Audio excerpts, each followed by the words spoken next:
Okay, Miss Howard's chemistry class. We're on Unit 9, stoichiometry. Big word, a lot of math. Okay, so we're covering a lot of the SEs, the things that the state of Texas says you guys have to be able to know and do. We've got C7A, you're naming the compounds still. You guys know how to do this one already. C7B, you still know how to write chemical formulas. C8A, define and use the concept of a mole. C8B, use the mole concept, there it is, to calculate the number of atoms, ions, or molecules. C8C, calculate percent composition in empirical molecular formulas. C8D, use the law of conservation of mass to write and balance chemical equations.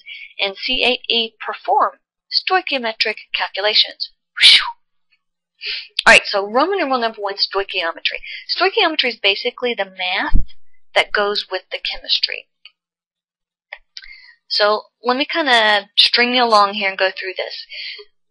When you're making cookies, you use a recipe. And the recipe tells you how much flour, how much sugar, how many chocolate chips, and so on. So it's telling you the amount, the exact amount of each ingredient. And if you mess those up, your cookies don't turn out right.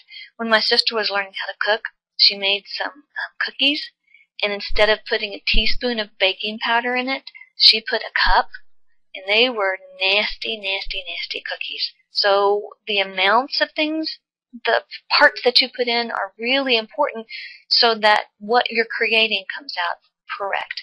If you need more, if you want to make a double amount of cookies, like sometimes you just need more chocolate chip cookies, then you can double everything. If you need less than that, then you can cut everything in half or cut everything in third, and you can still get the same, the ratios of the amounts are the same. So a recipe is a lot like a balanced chemical equation. It's the same basic process. How much of each stuff, each reactant do you need to create a certain amount of product? So stoichiometry is Greek. It's a Greek word meaning measure the elements. So stoichi is element, and metry, like meter, geometry, things like that, means to measure. Oh, it's defined as the calculations of quantities in chemical reactions. And it's all based on a balanced equation. We've been working on balancing equations. All this stoichiometry is based on balancing on those balanced equations. If you don't have the equation balanced properly, you're not going to get any of the calculations correct. Okay, so there are some things that you need to remember, and the first one is that 1 mole is equal to 6.02 times 10 to the 23rd particles, which is equal to the molar mass or formula mass on the periodic table. Remember that when you're converting from moles to molecules to grams, you always need to write the given, draw your grid, choose which 2 conversion factors you use, and then multiply across the top, divided by what's on the bottom. And we're going to do some more practice problems where you convert moles to molecules to grams and so on. So how do you do stoichiometry calculations? It's a little bit more complex, and this is going on all by itself. Oh, I'm touching my little... I have a bamboo. It's a little like an airliner thing, and my arm is laying on it, so I'm sorry. I will set this aside. How do you do stoichiometry calculations? Write the chemical equation. You have to write. Sometimes they'll write it out for you, but a lot of times, you know, they're sneaky about it, and they say, hey, you need to write this out. So you might have to create the formulas for each of the substances that are involved in the chemical reactions. Once you have that created, then you need to balance the equation. That's huge, huge, huge. Once you have the balanced equation, you convert grams of the known substance. They gave you some stuff in grams. Convert grams to moles. You already know how to do this. You always, always, always convert to moles. You have to have things in moles so that you can use the balanced equation. To get from moles of one substance to moles of another, like they might say on a recipe, how much flour do you have to make 2 dozen cookies? In this case, it might be how much hydrochloric acid do you have to make 2 grams of sodium chloride. Okay? So it just depends. You always have to use and convert things to moles. If you get information that's not in moles, convert everything to moles. Step 4, using the balanced equation, you can go, there's a ratio in the balanced equation, and you can change from the moles of the known substance into the moles of the stuff we don't know, like how much of this stuff are we supposed to have. Always has to come from the balanced equation. Once we get the moles of the unknown, then again, you already know how to convert from moles to grams. So really that balanced equation is where where you have to change from one chemical to another. And you do that based on a ratio. Okay, so chemical calculations. Mole-to-mole problems. You can go from moles of one substance to moles of another. These are the easiest ones. Really, when you have a mole-mole problem is what it's called, then it's pretty simple. How many moles of oxygen are produced when 3.34 moles of Al2O3 decompose? Al2O3. Name the first element, and then name the second element with the ending change to IDE. So we have aluminum oxide. So here's our equation, and it's a decomposition reaction. You notice that because you have one complex substance on the left-hand side, the reactant side, and they break apart into two simpler substances on the right-hand side. And so what we need to do now is balance the equation. And you need to pause this and write this down on a scratch sheet of paper or on the side of your notes and balance the equations. Every equation on your notes needs to be balanced. So we have 2 Al2O3 yields or produces 4 aluminums plus 3 oxygens. And you notice that we've got 4 aluminums on each side and we have 6 oxygens on each side. So our question is that we've got 3.34 moles of aluminum oxide. How many moles of oxygen? So when I'm working on this problem, I'm going to come down here and put the ink pen in here. And I've got 3.34 moles of this stuff right here. And it's asking me how much oxygen. Do you notice our ratio? We have a 2 to 3 ratio.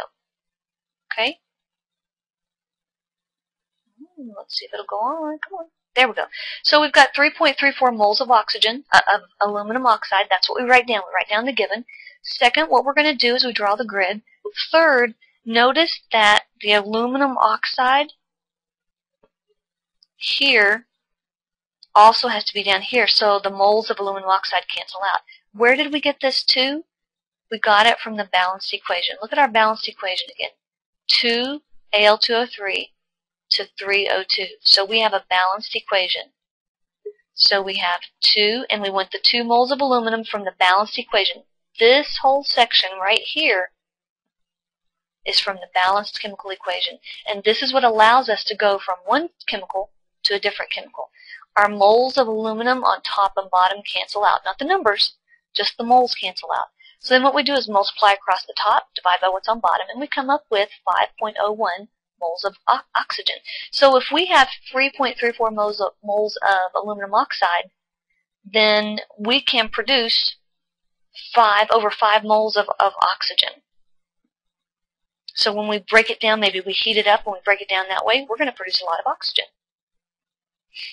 Okay, so let's go back to an arrow. Okay, so now we have another practice. So if we have 3.84 moles of C2H2 and they burn them, then how many moles of oxygen are needed? Okay, C2H2, don't worry about naming that one. That's an organic compound, and organic compounds have their whole entire new set of way of naming them. You don't have to name organic compounds. Hallelujah. So let's see what we've got here. We have to have the equation. So we have C2H2, and we're going to burn it in oxygen. It's a combustion reaction. Remember, if we combine something with oxygen, it's a combustion reaction. And when we have combustion of a hydrocarbon, you always have 2 products, carbon dioxide and water. So take a minute, pause this, and balance the equation. And we have 2 C2H2 plus 5 O2 yields 4 CO2 plus 2 H2O. So we can say we've got 2 moles of C2H2. I think that's ethene. Ethine? Yeah, maybe. I didn't have to draw it out. I'm sorry. And we have 5 moles of oxygen. And we're going to produce 4 moles of carbon dioxide and 2 moles of water. Now, is that enough water to put the fire out? No, it's not at all. So let's look at our problem right here. And notice in the problem it says we've got 3.84 moles of C2H2. So I'm going to write 3.84 moles. And it's asking us how many moles of oxygen. Right here it's asking us how many moles of oxygen do we need. So this is our unknown.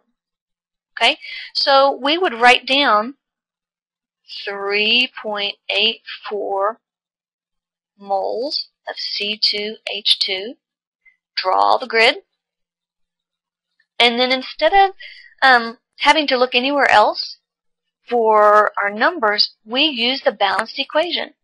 So what's the ratio of the C2H2 to the oxygen? And why the oxygen? Because that's what they're asking us for. Now, do I want 2 moles of C2H2 on top or on bottom?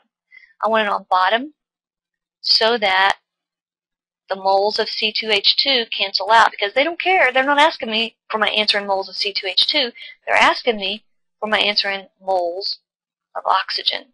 So I've got 5 moles. There's the ratio, 5 to 2. My moles of C2H2 cancel out, and now I can multiply across the top, divide by what's on bottom. Oh, wait, I've got to change it back to the arrow, I guess. Let's go. And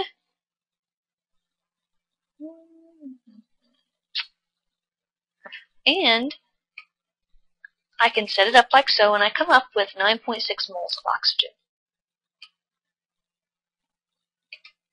Okay, now we have a couple of diagrams here that are pretty handy, and I think part of this might be covered up with a little picture inset that's here. But this is a handy little thing, and I think on your notes it's got 3. It has a third one over here so we can deal with gases too, but don't worry about filling that one in yet.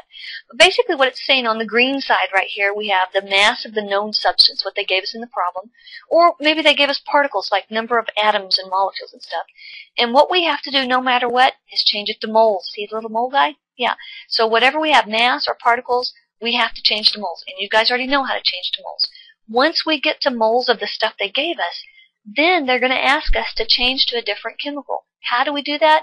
The balanced chemical equation has a ratio in it. That's how we change from one chemical, the green side, to the blue side over here. And then once we have it in moles, maybe that's where they want us to stop. They don't want us to go any farther. But what if they ask us for how many grams? Well, once we have it in the moles of stuff they want, then you already know how to change from moles to grams. You use the formula mass from the periodic table. You also know how to change from moles to particles using Avogadro's number. So the new piece right in here is where you can use the balanced equation to change from one chemical to another. You just have to remember that the mole, if we have 1 mole of an element or a compound, it's equal to the atomic mass or the formula mass on the periodic table. And then here is another little graphic that we have. If we go from moles to grams, and this is also in your notes packet so you can find this. If we go from moles to grams, then we use the molar mass from the periodic table. And if you look right down here, multiply with the arrows, divide against the arrows. So it's just another way to help you figure out how to do this. So going from moles to grams, we multiply by the molar mass. Going from moles to particles, we multiply by Avogadro's number. So it's just kind of a graphic to help you remember these things. And all this is using the mathematics, using the balanced equation to figure out the amounts in the recipe that we're using.